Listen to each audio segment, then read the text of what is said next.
oportunidade, agora eu passo a voz para o professor Adailton.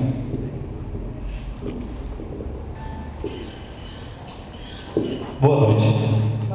Olha, seu Miguel, as melhores palavras que são ditas não são aquelas bonitas, mas são aquelas que têm como conteúdo sinceridade. A gente percebe isso na palavra do Senhor. Talvez nós lideramos aqui, nos envergonharmos de certa forma, como não podemos falar com tanta propriedade como o Senhor, que é uma palavra que vem de dentro. O conhecimento livresco é importante de estudar e tudo mais. Mas tem coisas mais importantes também que isso, né? Essa sinceridade que o Senhor passa na palavra é algo que comove, que encanta. A mim, particularmente. Eu vou começar agradecendo a Gilson, o pessoal pelo convite. Eu faço parte do grupo organizador que há anos tem feito algumas atividades aqui da Semana da Consciência Negra e por questões outras que a gente não vai discutir hoje. Esse ano não foi possível que a gente fizesse a Semana da Consciência Negra, mas nós estamos aqui, enquanto representantes do grupo, para contribuir da melhor forma possível. Eu vou tentar ser bem rapidinho naquilo que eu vou falar, porque a gente está um tanto quanto atrasados. Mas eu vou provocar algumas coisas para a gente suscitar o debate no final da minha fala. Eu não vou discutir com vocês aqui a questão do racismo individual como preconceito. O preconceito que uma pessoa tem com a outra, fulano é preto, fulano é isso, fulano é aquilo. Esse racismo individualizado não será o motivo da minha fala. Eu vou discutir o tema que eu me propus a falar hoje aqui, baseado no que foi proposto pelo pessoal do PSOL, são os mecanismos que descriminalizam a sociedade, que são produzidos por instituições públicas ou privadas. Então eu vou falar do racismo institucional, que não é legal, mas é institucional. Não existe uma lei que diz que você pode discriminar, pelo contrário, ela diz o contrário. Mas a sociedade, as instituições públicas e também instituições particulares, elas discriminam as pessoas. Então eu quero que a gente tente compreender na nossa noite aqui, nessa nossa discussão, é como é feito esse racismo pelas instituições. Que funcionam, com esse tipo de racismo, a revelia do indivíduo, independente da vontade da gente que está presente aí. Mas o que é racismo, afinal de contas? A gente fala muito nisso, muitas vezes não se atenta ao sentido, à definição da palavra. Racismo é todo o mecanismo de poder que é utilizado para separar e dominar. Então, se o nosso país é um país racista, porque tem alguém que se dá bem por conta dessa atitude racista. É preciso separar através dessa atitude racista para dominar. É domínio de um grupo sobre outro. Alguém está levando vantagem com isso. Foucault diz que racismo é um meio de introduzir um corte entre quem vive e quem deve morrer. Com licença, você não. Foucault diz que racismo é um meio de você fazer um corte entre quem vive e quem deve morrer. Então, o racismo, de certa forma, ele está presente e ele serve a muita gente nessa sociedade. Se você quer viver, é preciso que o outro morra.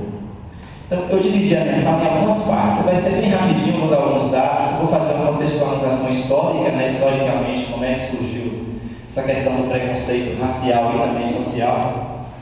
Falar um pouco sobre o racismo na infraestrutura e na habitação, de que forma a gente pode perceber o racismo na infraestrutura da cidade, na habitação, onde é que está o racismo na educação, onde é que está o racismo no mercado de trabalho, onde é que está o que foi criado pelos governos, chamadas políticas públicas para reparar tudo isso que a sociedade vem enfrentando. E depois eu finalizo fazendo algumas provocações para suscitar o debate. Isso vai ser o tom da minha fala aqui hoje. Eu espero que eu consiga ter a simplicidade de seu Miguel para me fazer ser compreendido. Bom, contexto histórico. O Brasil, para a vergonha nossa, foi o último país a abolir a escravidão negra nas Américas. O último. Durante 3 séculos de escravidão aqui no Brasil, cerca de 4 milhões de homens negros foram trazidos da África para trabalhar como escravos aqui no nosso território. E logo depois que esses escravos foram libertados, eles passaram a ser então marginalizados, porque deixou de ser escravo, passou a ser homem livre e não deva a ele nem sequer um trabalho. Para se ter ideia de como isso é grave, aos escravos que trabalhavam no Brasil, depois que se tornaram livres, não deram nada. A imigrantes italianos, alemães, portugueses de outros países que vieram para cá, o governo deu propriedade de terra, o governo deu emprego, o governo pagou a passagem para eles irem de lá para cá e coisas do tipo. Mas para o recém-liberto escravo, nada. Na década de 30, inclusive, um dos motivos dos imigrantes virem para cá é porque diziam-se que a população negra brasileira era fraca e que o imigrante branco iria fazer o branqueamento da população na mistura com o negro. E o tiro saiu pela culatra, porque na mistura do branco com o negro, o que prevaleceu não foi a pele da cor branca, mas sim a cor negra que prevaleceu. Então, a miscigenação, que era um motivo de imediato de resolver o problema de branqueamento da população, acabou não se confirmando. Na década de 30, aqui no Brasil, alguns escritores, inclusive alguns famosos, diziam que no Brasil não existia racismo. O Brasil é um país de democracia racial. O que é democracia racial? Qualquer um, segundo eles, que fosse branco ou que fosse negro ou de qualquer outra cor, negro, por exemplo, ele tinha todas as condições, ele era livre, ele não tinha nada que impedir o negro, por exemplo, de ficar rico. Nada impediu o negro de ser um político importante, ocupar um cargo importante. Se não tinha lei que proibia o negro de ficar rico, de se ascender socialmente, de se ascender politicamente, o Brasil vivia então em uma democracia. Essa é a ideia que os teóricos chamam de democracia racial. O Brasil é um país onde não existe, segundo eles, racismo. No Brasil não existe segregação racial. Porque no Brasil não tem lei que diz que você pode discriminar. Como nos Estados Unidos tinham lei que separava negros de brancos, na África do Sul tinha leis que diziam o que poderia ser feito por negro, o que deveria ser feito por branco. Mas no Brasil não tinha lei que dividia o negro do branco. Então no Brasil não tinha racismo, a ideia era essa. Você é livre, você pode tudo. Você tem um livre-arbítrio, você pode fazer o que você quiser. Mas se você não fizer o que a Bíblia diz, você vai para o inferno. Você pode ir onde você quiser. Se você não tem dinheiro, você não pode ir, porque tem que pagar. Mas você é livre. E isso me lembra uma história, essa coisa do que é livre, e eu converso muito com um colega meu que diz sempre isso, que só diz que não tem racismo no Brasil aquele que nunca sentiu na pele, de certa forma, o que é racismo, porque é muito fácil falar quando é na pele do outro. E tem uma história que me faz entender um pouco melhor isso.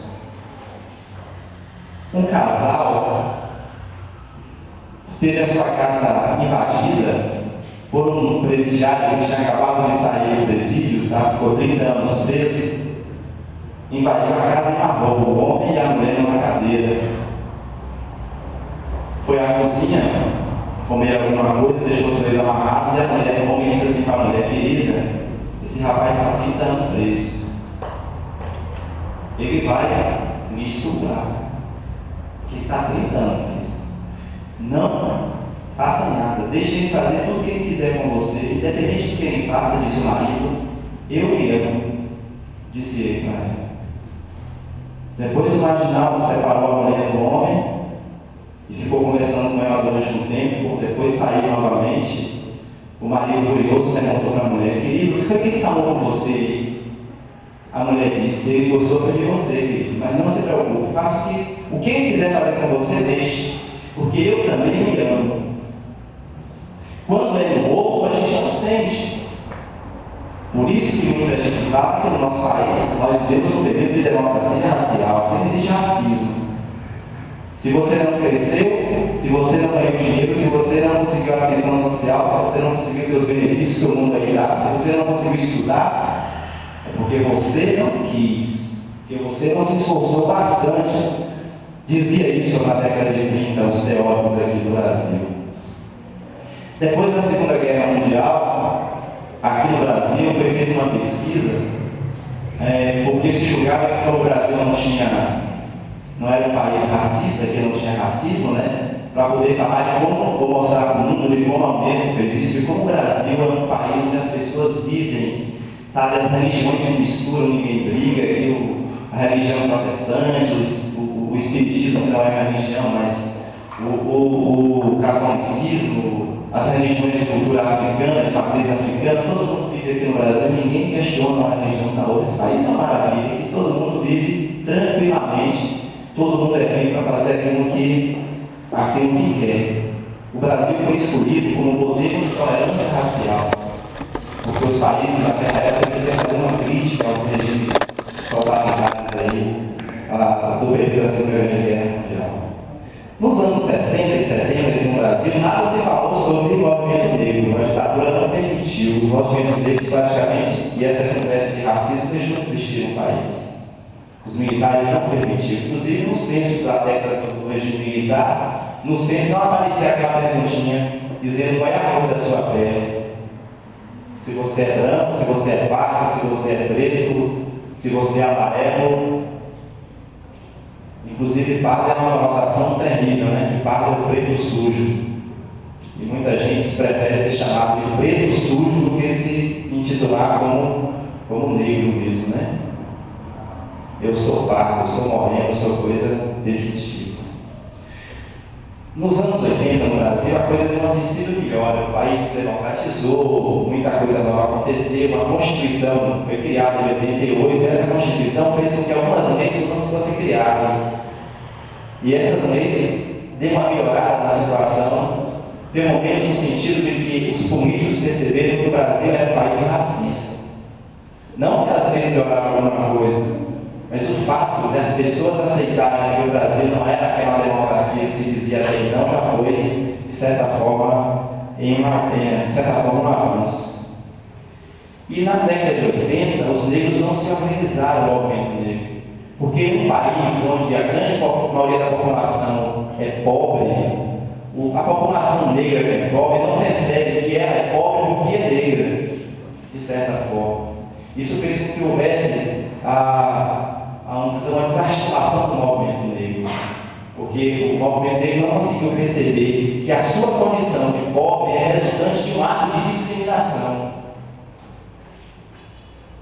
Aí é que vem alguns artistas e intelectuais desse período que vão estourar, começar a fazer críticas, dizer, não, nós somos, a população negra é pobre por uma questão de racismo.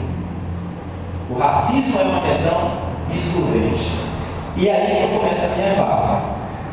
Onde é que está a exclusão de nós? Todo mundo fala de racismo. Onde é que está o racismo no mundo que a gente vive? Então vamos entender. Por exemplo, na infraestrutura e na habitação. Infraestrutura das cidades e na habitação da população. 15% das casas dos brancos no país não tem coleta de lixo, não tem energia elétrica. 15% dos brancos não tem coleta de lixo nem energia elétrica. Dos negros é 30%, é o dobro. Entre a população negra, 30% não existe coleta de lixo onde eles moram e nem energia elétrica. É o dobro do que acontece com a população branca. Se você pegar o índice de desenvolvimento humano no Brasil, só da população branca, o Brasil